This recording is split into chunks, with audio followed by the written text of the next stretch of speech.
आमे कोसिली रे आमर भाषा कोसिली, आमे कोसिली रे आमर भाषा कोसिली, आमे कोसिली रे आमर भाषा कोसिली, आमे कोसिली रे आमर भाषा कोसिली, आमे कोसिली रे आमर भाषा कोसिली। जाहेद कोसिली रे आमर धर्म कोसिली, पवन कोसिली रे आमर पायन कोसिली, माएट कोसिली रे आमर धुइल कोसिली, कथा कोसिली रे आमर हुरुद कोसिली। नरसिंहनाथर लिपि के अनुमान करबे इ अंचल न बर्तुला देवनागरी कहीं केते दिन चलुथला। बर्तुला देवनागरी नु इहादेर उड़िया बा मूल कोसली लिपिर जन्म तालपतर थी लेखला बेलके ऊपर गार देला बेलके तालपतर चिरी होतला बोली अक्षर मान को गोल गोल करे लेखुतले और सेटा धीरे धीरे बर्तुला बा गोल देवनागरी बा कोसली बा उड़िया लिपि बनला। देवनागरी नु कोसली और कोसली नु उड़िया लिपिर विकास कथा डॉक्टर शरद बेहरांकर rise and fall of Shailodbhava रे भल करी लेखा हिची। भौम और शैलोद्भव माने बर्तुला नागरी व्यवहार करुथिले बोली जानि पारबे। से माने सोमवंशी मानकर आघनु राजनीति करुथिले। सोमवंशी माने जेते बेले पुरुष फाल अधिकार कले तांकर संगे इन लिपि भी नेले।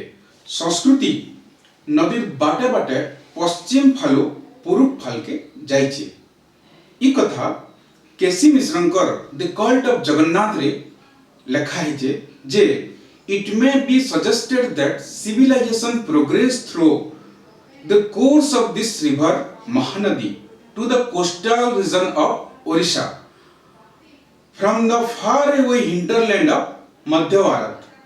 Grierson भी कहउछन जे the Oriya alphabet on the contrary derived from Nagari and probably reached Orissa directly from the west.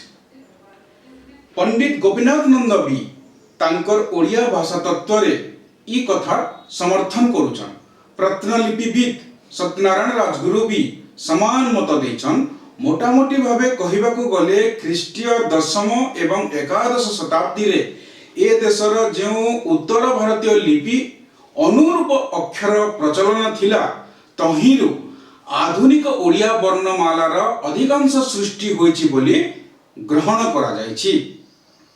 इहादे शासन से फाले अच्छे आ शह शह बछर धरी ओडिशा टी मेसी करी रही करी उड़िया मानकर बतला भूल इतिहास पढ़वार द्वारा आमे निजा किए आमर निजर काण है जानि नि पारबार। इहादे जेनटा के उड़िया लिपि बोली कोहा होछे प्रकृत रे सेटा ही कोसली लिपि है।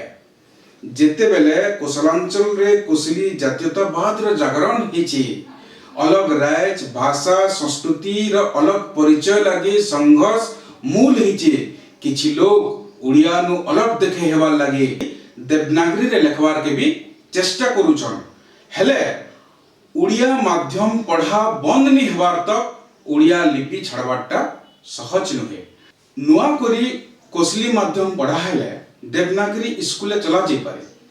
देवनागरी लिपि कोसली के और आयबार पीढ़ी के भारतर अलग भाग मानकर संगे सहजा जुड़ी पारबे। उड़िया नु कोसली भाषा जरूर भिने है हेले भिने देखाबार लागे किछि लोग नुआ कोसली की संबलपुरी लिपि चलाबार भी प्रस्ताव देकरी किछि लिपिर नमूना भी तैयारी करी पकेछन। हेले नुआ लिपि चाहे देवनागरी हो कि अलग नुआ लिपि हो स्कूले पढ़ानी हेबार तक चलावा सहज नुहे।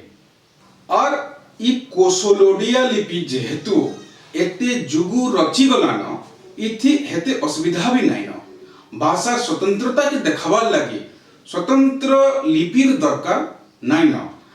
रोमान लिपि रे यूरोप रो केतनीटे भाषा लेखा हेसी इंग्रजी भी। आसुन लिपि चर्चा के इना बंद करमा आगे बढ़मा कोसलीर मान्यता लगी कोसली जातिर परिचय लगी कोसली मनुष्यर हक लगी लड़ाई करमा।